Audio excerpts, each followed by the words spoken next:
What's new, 802? I'm Becca Hammond, and you're listening to Burlington Talks. Burlington Talks may include graphic or explicit content. Listener discretion is advised.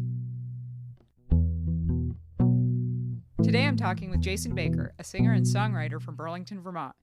Jason has released 2 albums so far. His most recent is Common Man Blues, which was released in 2019. Jason is also the co-host of a radio show called Folk Talk with Rick Polari on WBTV LP 99.3 FM.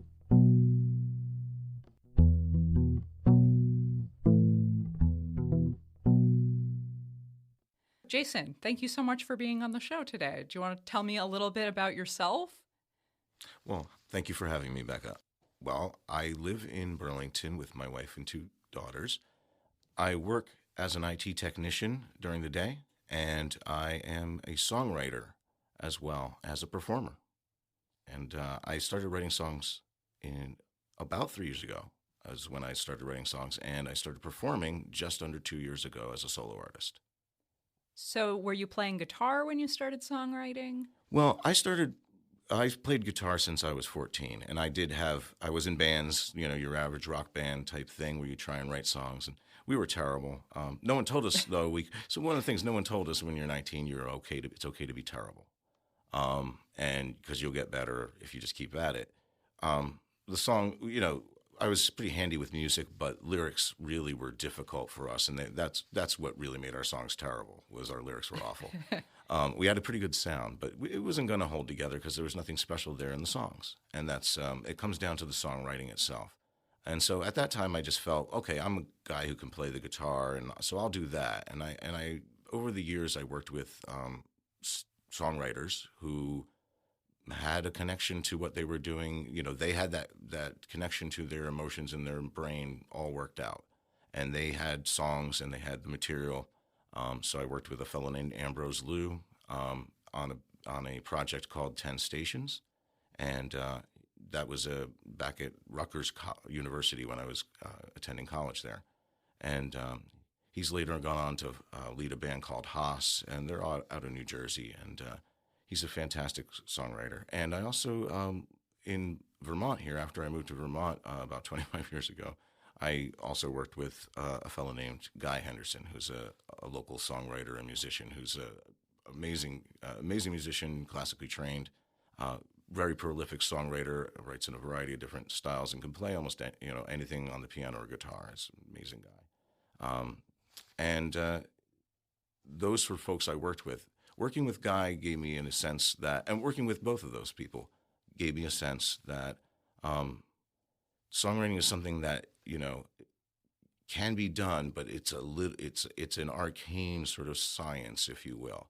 And I learned from these people the basics, and pretty much just asked, "How do you do this? What are you doing?" And over the years, I kept trying to make efforts, but they didn't work out. And finally, I just decided, I'm going to make a New Year's resolution, 2017. I'm going to try this, and there's plenty of stuff online, if you will. There's plenty of learning material online for how to write a song. You can find out how to write a song very easily online. So you look it up, and you just give it a shot. And there's a lot of different ways to approach it. I used them all, essentially, and essentially decided to sort of boot camp it, if you will, and say, I'm going to really do this, or I'm going to fail, or I'm going to, succeed somehow. And what I finally learned about that was that songwriting is a whole series of failures that eventually lead you to succeeding here and there. Most songs that people write are bad. They're just not that good. And songwriters, one of the first things you have to learn is not to be precious about your songs, because you can always make it better if it's not good.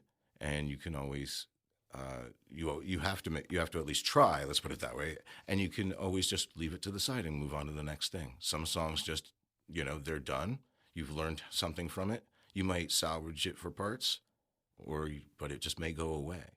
And that's something I learned from, listening to other people who do it a lot, what their advice was. 2 people in particular that pop out were a fella who's actually originally from Vermont. gosh, his name is escaping me at this moment. I'll get it later. He does a song a day on YouTube. That's his Oh, whole I've thing. heard of him before. Yeah. Jonathan, and his last name is escaping me, but we'll get to it. Anyway, Jonathan does a song a day on YouTube, and he has been doing it for 10 years. And so he some of his songs are terrible, but some of them even got picked up by Steve Jobs, picked up his song about the Apple iPhone problem as a perfect way to explain the problem to everybody. So he's really he did a great job, and some of his songs really have gone places. But if you listen to a random one, you'll be like, what? Didn't Jonathan Coulton do something like that? I don't know if that's who you're thinking of. I don't think that's the name of the guy I'm thinking of. He has a lot of songs about zombies. And Yeah, a whole bunch of goofy songs. See, but that's the thing. It is a common thing, and the truth of the matter is, professional songwriters do write a song a day at least, if not more. I read a wonderful interview with John Prine, the amazing Americana and country artist who. This is an older interview, so I guess it's possible he's upgraded to a computer now, but he was talking about working on a typewriter in his office. Not, the question was, John Prine, how do you get inspiration for songs? And he says, I go to my office at 9 a.m. and I write songs on my typewriter all day long until 5, and then I leave. After that, after writing 10 songs a day, most of them I throw away. And I'm thinking, boy, wouldn't I like to pick up the stuff that he throws in the recycling? But, right. But John Prine's cast-offs must be worth gold. But the truth is, that's how the point is taken. You just got to keep at it. It's hard work. It's not easy. It's not easy to define success when you'll kind of know it. You'll think, but you have to run it by other people too. And there's no way of telling until you're even when you're done, you're not necessarily done. That's interesting. There's all these lessons you learn right away about songwriting. You just got to do it more and more and more. Right. So it sounds like you've been playing your whole life. I'm guessing you've been well versed. You've been playing a lot of different types of music your whole life. I started out as a hard rock, punk rock, a guitar player kid. Went into blues and folk and things like that later, and. Have learned jazz and Celtic music, any number of things that along the way that just caught my ear. I tried to learn it. So I've definitely had an eclectic musical background in that regard. But starting out, as a teenager, my influences were, heavy metal, punk rock, and rap. Those are, and that does show, and I think in the lyrics now, and the punk and rap stuff really does show in my current lyrics, even though I'm writing what most people hear as folk music. Yeah, that's what I was thinking. I was listening to your newest album earlier, and I was thinking this sounds very Vermont folk type music. It was really good. There was a kazoo in one part, so I wasn't expecting you to say that your influences are heavy metal. Well, that kazoo was played by my friend Rick Polari, who is a fellow who is a Vermonter, who is a world-known folk artist and traveling performer. And he joined me for a couple tracks on this album. Rick has been very kind and taken me under his wing in the last year and become a mentor to me, quite consciously, making that decision and being really, really open with his with all of his knowledge about music, about the folk community. He's included me in a radio show, and he sort of just asked me to show up at this station where he does a TV show there. I knew already on VCAM called The Songwriter's Notebook for many years, but he asked me to show up there, and I thought he wanted to just talk. He says, "Well, I'd like you to do a radio show with me." Well, that sounds interesting, Rick. Why not? And he said, okay, we're on in about 20 minutes. So we did that, actually. He actually threw me in there like that, and we did a radio show. He just needed help with the technical end of it, I think. But it's a show about folk music that's not intended to be just playing music, but talking about it. And it's kind of difficult to talk about something if there's not someone to talk to. And so he and I were already in a sort of conversation about about folk music, about my music, about his music, about just the folk music community in general. And I think he just thought it might be an interesting idea to share what our conversations are with the community at large. So essentially what the show has developed into is us talking about whatever the latest topic in folk music that we feel like we want to riff on. So we'll do themed shows and initially we were just doing theme shows like, let's just talk about the great banjo, music of the 20th century. And we did a complete overview of that, or the great blues songwriters, and did a whole show on that, or the great women songwriters in the singer-songwriter community, a whole show on that. Or we'll have a guest come on and just perform and do an interview live. And so we had Zoe Mulford come on, who sang the writer of The President Sang Amazing Grace. She came on to talk about her new book, which was inspired by that song. And many other artists and have come and joined us for jam sessions and that sort of thing. So that's essentially what we've really done is basically take this whole conversation about folk music and put it on the air. So what station is this on again? So Folk Talk with Rick Polari is on WBTVLP FM. That's 99.3 FM on the radio dial in Burlington. And that's at 993wbtv.org online. And so you can tune in to us live at 4 p.m. on Sundays. And then we are also rebroadcast. Their encore broadcasts of our shows are done about a week after. And then sometimes just other encores from previous times are done on a nationally and international, actually, folk music internet radio station called folkmusicnotebook.com. That's run by a DJ out of New Jersey named Ron Olesko, who's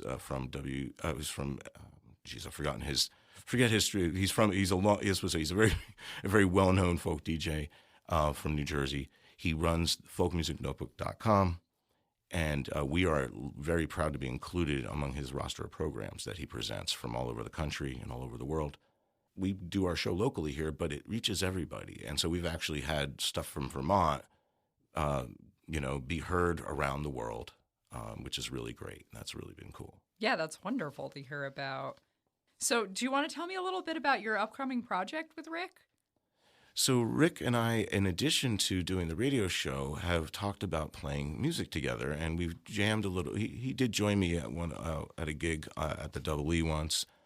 We've played. I've learned a number of his original material songs, and we also talked about just doing an album together. Without spending too much money on it, we figured we might do just a traditional folk album of public domain songs, which he, is a big portion of his repertoire is that, and that's a lot of what people like to hear out there on the folk music circuit is those traditional songs. So part of this is me learning his versions of these songs, or us coming up with a new version that that mixes our styles. Instead of doing it the way he's always done it or the way I've always heard it, we're coming together and figuring out a new way that trying to make each song unique and interesting in its arrangement. But we're definitely still working on the list of what songs we're doing. We're about halfway through sort of choosing that and working out arrangements. And we're going to be recording locally here at Leilani Sound downtown, a new studio that's opened up. With a nice little studio with very affordable rates if people are interested. They're looking to book folks. They do a great job.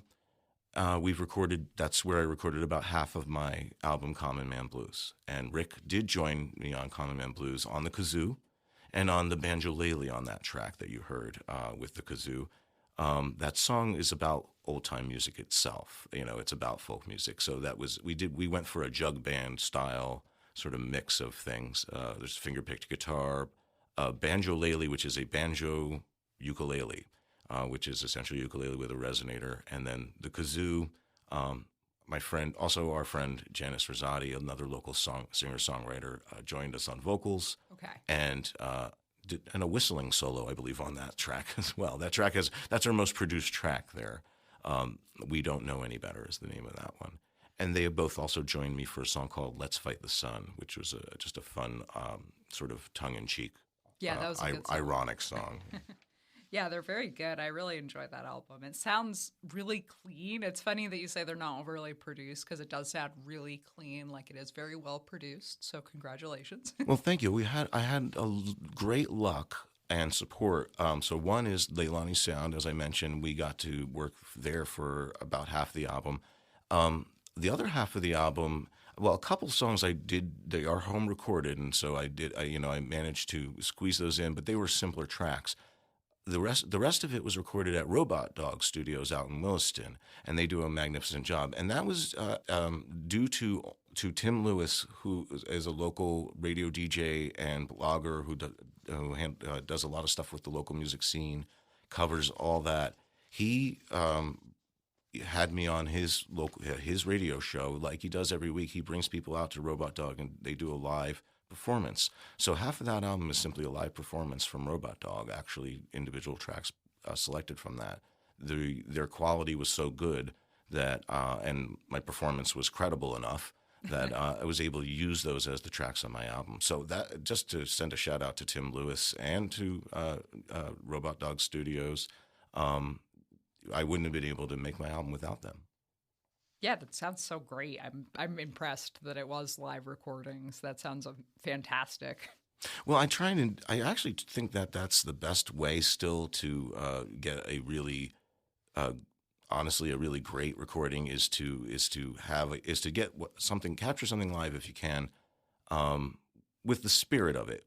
Perfection is doable in a studio, of course, but I'm not sure it really leads to the best results in the long run. You might worry about that note that was missed or a beat that was off. Later, you might kick yourself, I suppose. But in the end, the feel of the song is what people remember, how they feel about these things, not the technical details usually. Yeah, very true. And especially on a folk album, because it's part of the song. I guess it technically could be better, but for folk songs, you listen to the greatest folk musicians, and is it technically perfect all the time? Maybe not. The greatest ones really are, but that's not me, maybe not. It is roots music. So yeah, part of it is being ragged is okay. I think we made some production decisions to keep it simple, so there isn't a whole lot of messy stuff on there. But I mean, the best folk artists, there are some people who can. An example would be Sean Colvin recorded an entire album live, and then it was her just acoustic and playing and singing, and then it was taken into the studio and they just put backing tracks on it with no trouble. Her meter and timing was so perfect that they had no problem recording. Studio musicians had no problem recording over that. With that, that's a type of level of a level of skill I aspire to.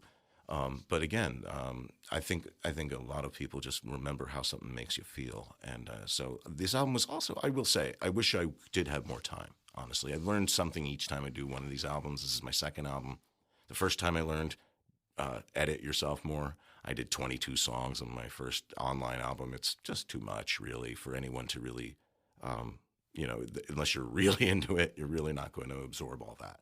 So I've got 10 songs on this album. 11 if you count the radio edit of one of them has I think I say shit in one of the songs or something like that. Whoops. So you have to have a radio edit. So I kept it to a lower number. In this case, I would have loved to have more time, but I felt I was running out of time. I wanted to get it out because I have all these songs sitting around. Digital distribution was already paid for. There's all these variables that came in.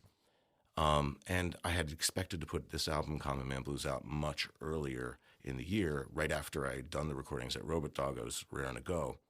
But there were a number of personal problems that occurred that caused stress, and actually I ended up having a heart attack. Oh, no. So I had a heart attack in the middle of the summer, nearly died. And it wasn't, it was one of those situations where it was a surprise because it's not a blockage or anything. It's not related to, poor diet or, anything, or my weight or anything like that. It's a congenital condition, it turns out. So it was just out of the blue. So it was rather frightening. But obviously took me out of everything for a while. But then I was more determined than ever. The one thing that I can just remember is like, damn it, I am going to finish this album. That's I am good. going to. That's I am great. not going to die before I finish this album. I for some reason, and so there was some hurry to that because you never know when you have a congenital heart condition, you never know when you're going to die. But I really felt, look, a lot of the reason I did this in the first place, I became a songwriter in 2017, started performing 2 years ago in 2018, sort of out of the blue. This is something that I just felt I had to do. And I sort of realized, oh, wait, I'm turning 50. This is my midlife crisis. This is how I'm handling it. And you know what? I'm not going to let anybody derail my midlife crisis. So This is the best possible midlife crisis you could have, is creating a lot of music. I'm thinking I'm doing okay. I'm thinking it's the best thing for me as well. It's the healthiest thing.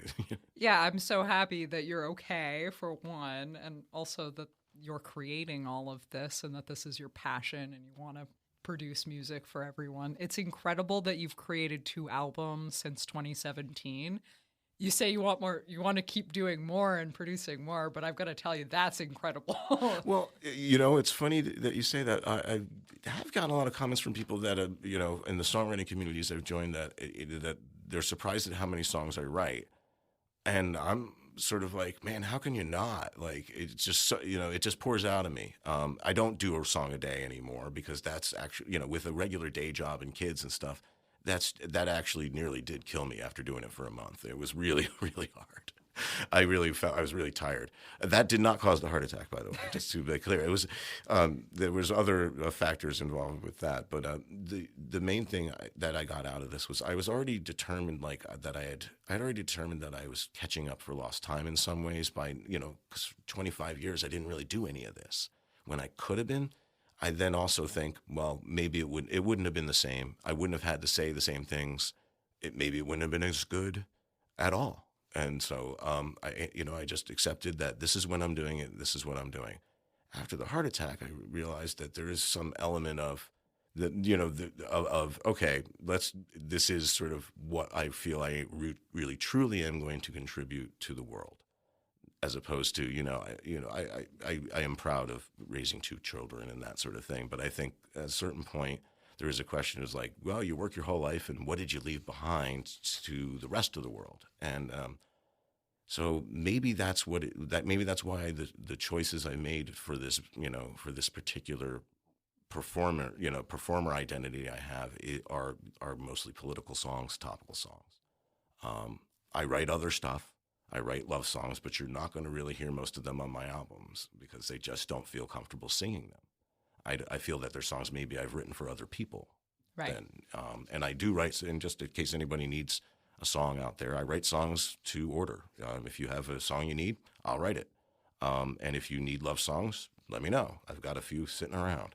But that's what so that's where but I did, sort of consciously see that I had a pattern of songs that had topical themes. Clearly at this stage in both my life and in the world, it sort of comes together that it's time to say these things. It's time to say things that are, that maybe haven't been flat out said, or maybe haven't been said this exact way, or maybe I'm just joining a chorus. Who knows? So tell me a little bit more about your first album. When did that one come out again? So that came out in May of 2018. I decided to become a performer in a kind of roundabout way. That fellow Guy Henderson who I was talking about earlier, he and I had a duo, and we had a gig at Radio Bean on February 7th, 2018. I don't know if anybody remembers what happened on February 7th, 2018, but there was, in fact, a big snowstorm. And it was, really bad. Afternoon rush hour hell. And so Guy, he bagged out on me. He couldn't make it. He wasn't going to drive through that. And I didn't blame him. So I got my guitar and trudged over to Radio Bean. I live locally and in the Old North End. So I trudged over to Radio Bean and I just said, hey, I'm going to have to do this gig by myself. And I got up there and I pulled out my folder of stuff I had written in the last year and month or whatever after that.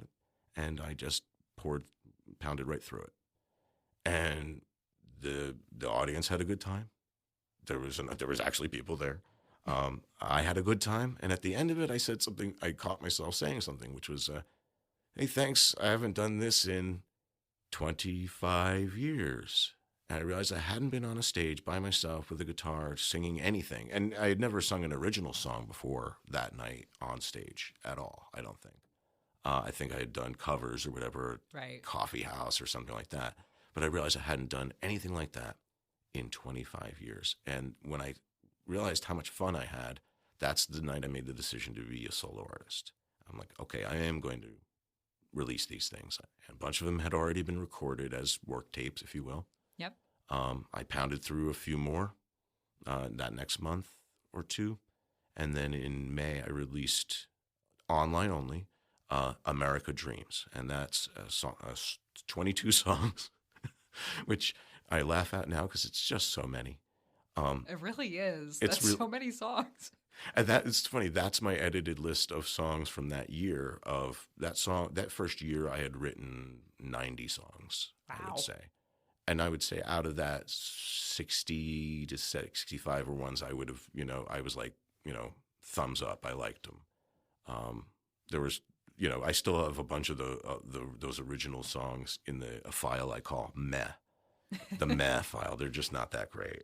But I out of editing down from writing all those songs, and they were on any number of topics or whatever. They were really randomly.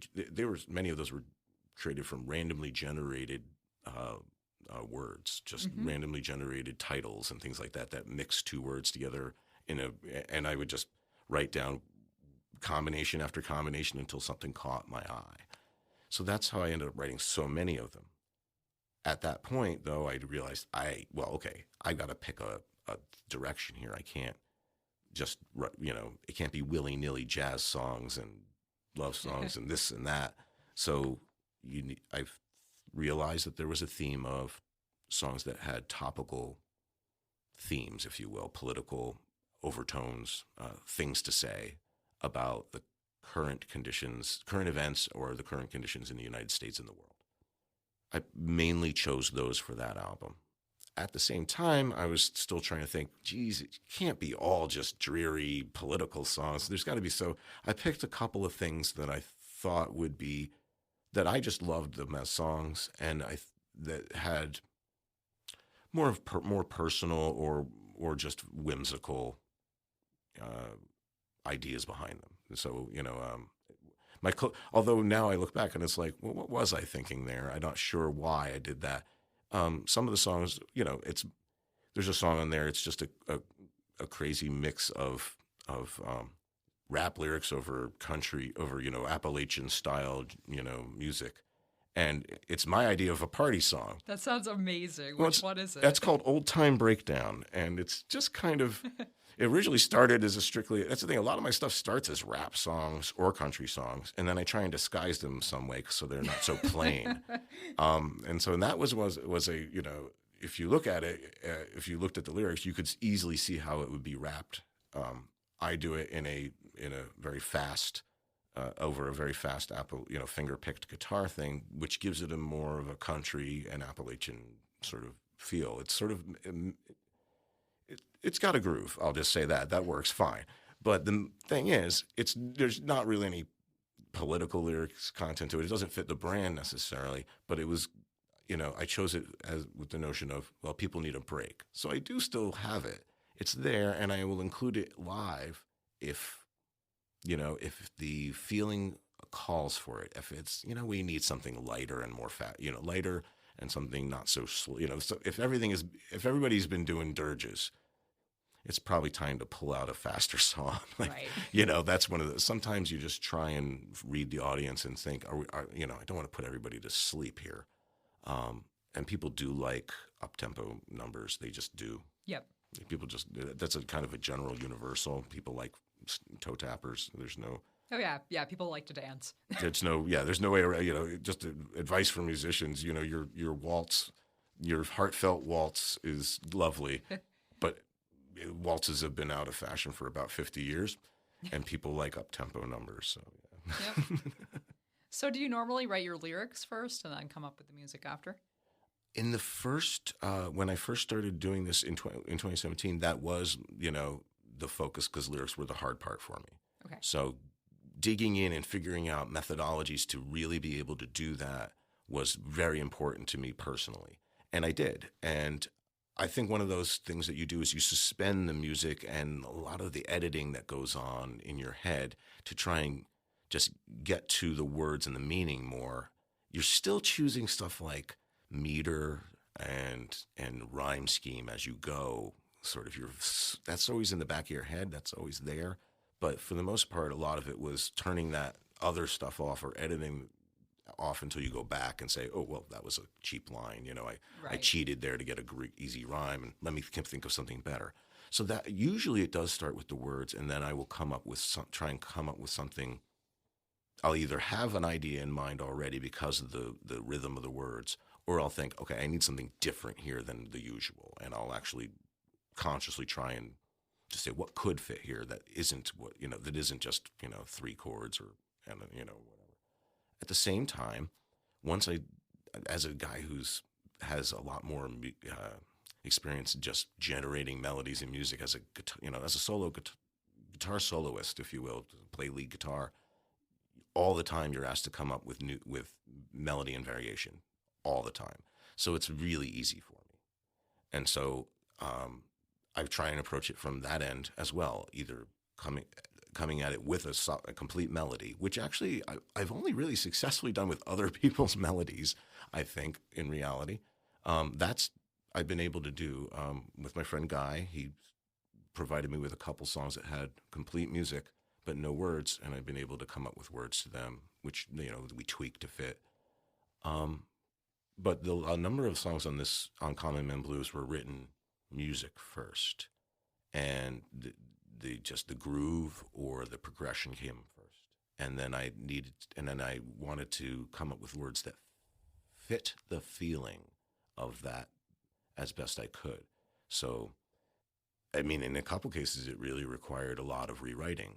A song I have on there called "Something That's Never Been Done Before." That I wrote right after a folk music conference where there was a lot of stuff about Native American music and the Native American influence on rock music and all these other things, blues.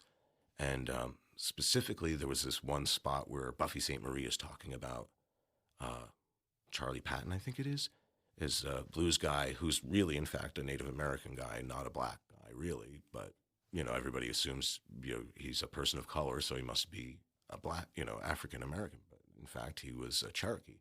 And they were listening to his songs, and she was noting how his melodies sounded like Native American music to her, and I could hear it. He was playing a kind of a duple meter, bum, bum, bum, bum, which you hear in powwow music, what people call powwow music, pan-Indian music, which is really grass dance songs from the Midwest is what we're really talking about there. And then that type of music also has a very specific structure in the melody where it has a descending, the melodies always start high and descend. They never go up. And they have a first section, which is repeated, and then another section. They have a very specific form, which I did learn about in college. I did study anthropology and music as an ethnomusicologist in college. But knowing that and then hearing this, it's for years I've been thinking, this idea has been filtering in the back of my mind. Could you write a song that used these influences? And I have heard that. Jimi Hendrix wrote I Don't Live Today on his first album, uses duple meter, uses a descending riff, if you will. So it has the vague outline of that. In this case, after hearing Buffy St. Marie sort of humming along with Charlie Patton, I finally realized, I think I can do this. And I had an idea, and I just basically worked out a melody and did a variation to make it a little bluesy in the turnaround. But after writing that melody, I came up with what I had to say was the biggest list of complaints for lyrics that I'd ever seen. Afterwards, I was like, what am I doing? I've got this really inspiring melody, and now I've just the first thing I come up with is just a whiny list. I'm like, this is terrible. Okay, I can do better. because this song requires some sense of a more positive approach, because the music is so uplifting to me. I mean, I don't know how other people feel about grass dance songs and powwow music, but I loved listening to that when I was in college and studying that stuff. I really enjoyed hearing all of that. That type of music really fills me. It's very inspiring. And once you learn about the structure and can follow it, it becomes ever more interesting. So I dug in and rewrote that song. And it came out really, really so much more positive that I've gotten comments. In fact, when I first played it in the Songwriter sort of feedback group. The one comment that sort of surprised me was from an elementary school teacher saying, "That is a great song to sing with kids." And that would be just a wonderful kids song. And I'm like, it is a wonderful kids song, is what she said. And then I played it last night at this Songwriter in the Round thing that I just did last night. I happened to pull it out, and afterwards, one of the other songwriters just said, "I just had a vision of, have you ever worked with kids? Because I just had a vision of you dancing around and playing that with kids." And I just thought that was rather amusing, especially since my answer was, well, no, I'm like W.C. Fields, don't work with animals or children. It's like a showbiz rule, right?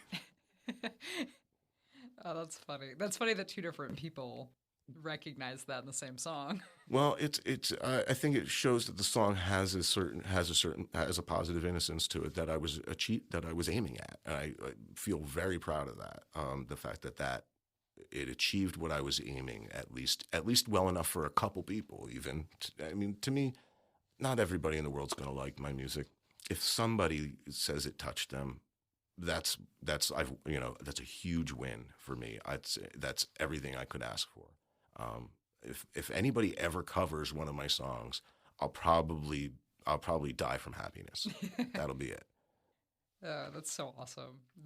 Your music sounds really powerful and from the heart, and I have been enjoying listening to your albums, two that you sent me. I can't believe that you didn't mention in the notes that you were nominated for an award last year. Do you want to tell me a little bit about that?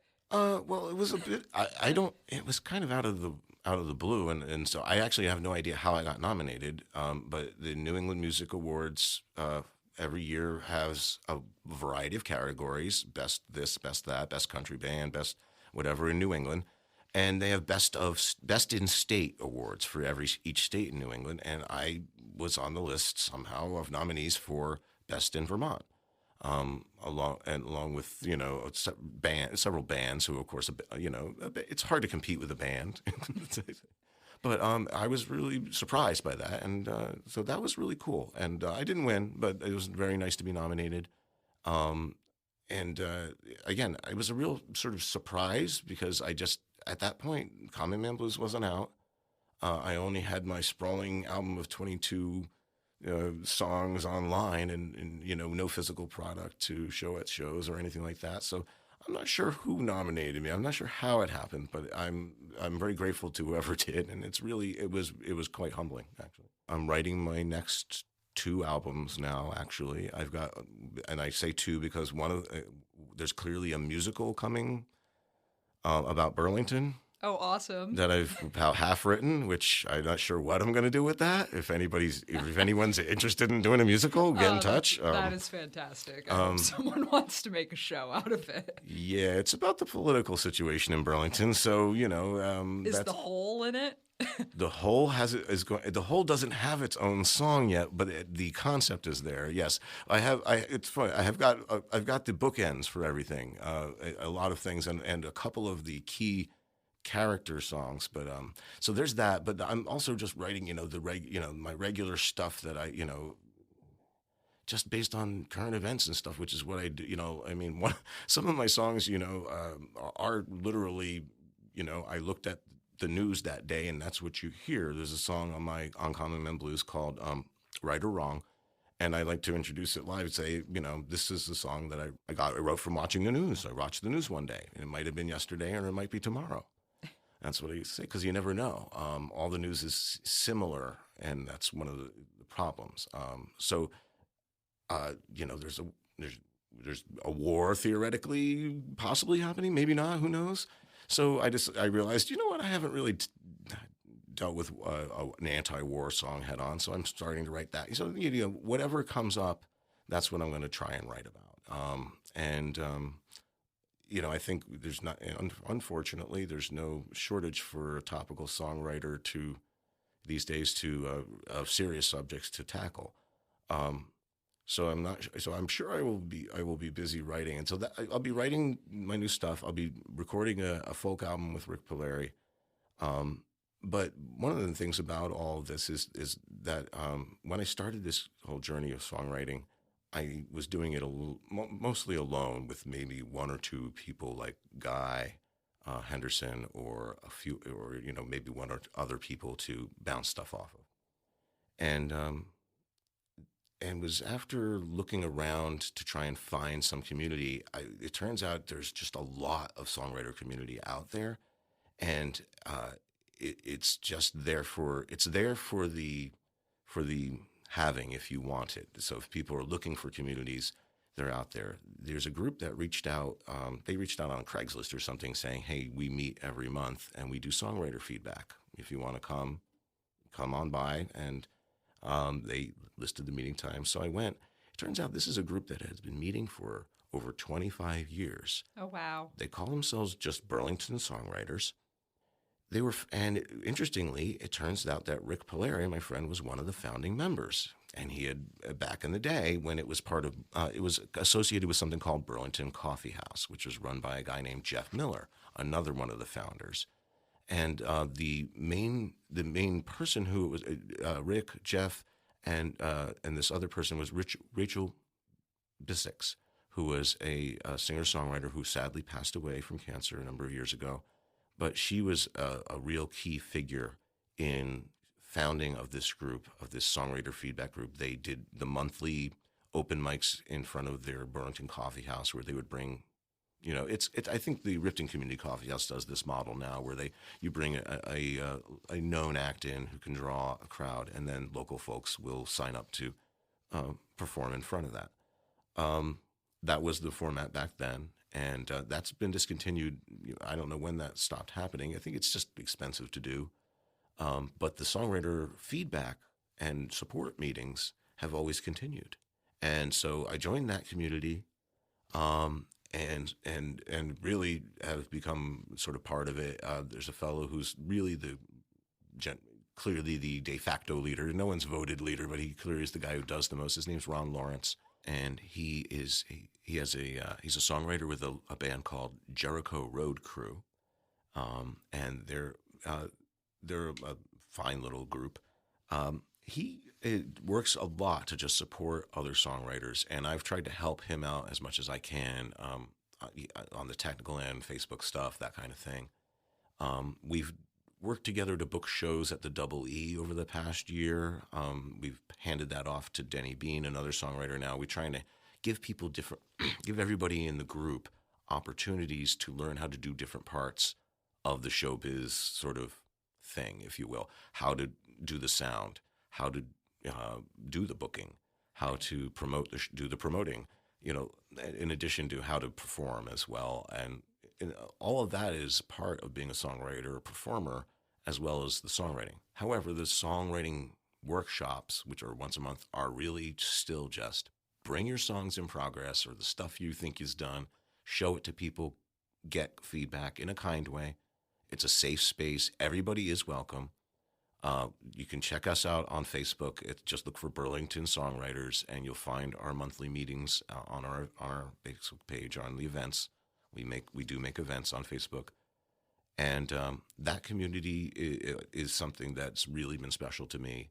It's been really cool to be able to provide performance opportunities for folks at the Double E and other places. That's been really great.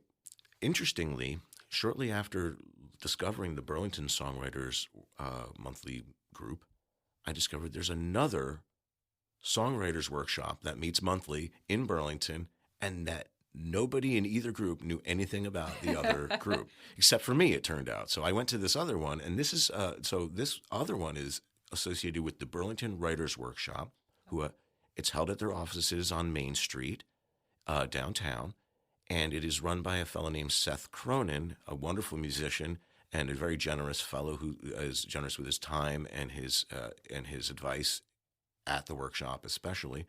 And that's another song feedback meeting that goes on every month. So it was really odd that at a certain point when I went to both, realizing that very few people even knew about both, and I started to tell each group about the other, and a few people would come here and there. Although for some reason I'm still the only guy who goes to goes to both on a regular basis. I'm not sure what that is. You're bridging the gap. I'm the bridge between the Burlington Writers Workshop. Well, in some sense, the Songwriters Workshop is a small part of the Burlington Writers Workshop has a lot of workshops for writers who do books, novels, poems, any type of writing. So the Songwriters Workshop is simply one smaller facet of that. So I think, in a sense, that's not their main focus, but this group, and so it's a small group, but they're willing to support this group. That's great. The Burlington Songwriters, that's the whole thing. That's all we do is songwriter support every month. They're both great groups of people. We're always meeting new people who come in and have great lyrics, great stuff, and everybody's welcome if you're at all interested in songwriting in both groups. So look them up. So in the case of Burlington Writers Workshop, they use meetup.com instead. So again, Burlington Songwriters use Facebook. Burlington Writers Workshop uses Meetup. So you can find those two songwriting workshops in Burlington every month. The Burlington Writers Workshop, Songwriting Workshop, is the second Thursday of the month, typically. And the Burlington Songwriters Workshop and Meetup is typically the fourth Tuesday, typically. The Writers Workshop is downtown on Main Street. The Burlington Songwriters Meetup is at 20 Allen Street in the Old North End at the old St. Joseph's building in the community center.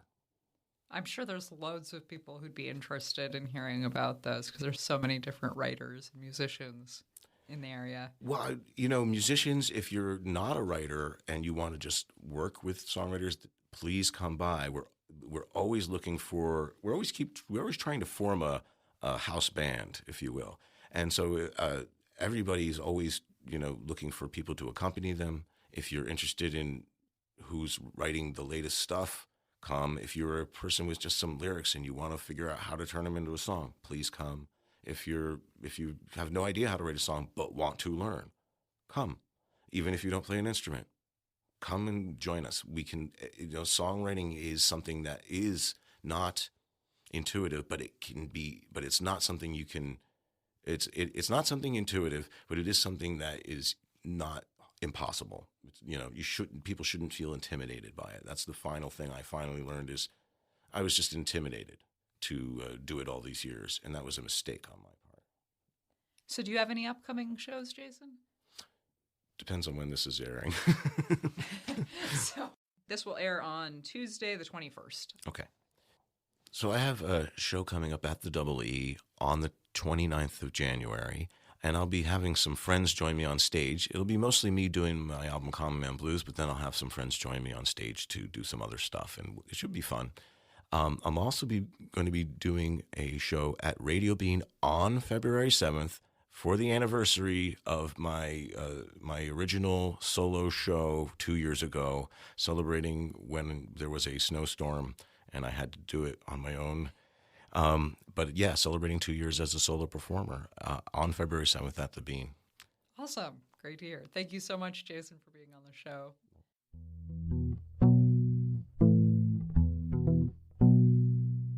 Thank you so much to Jason for being on the show. What a great guest.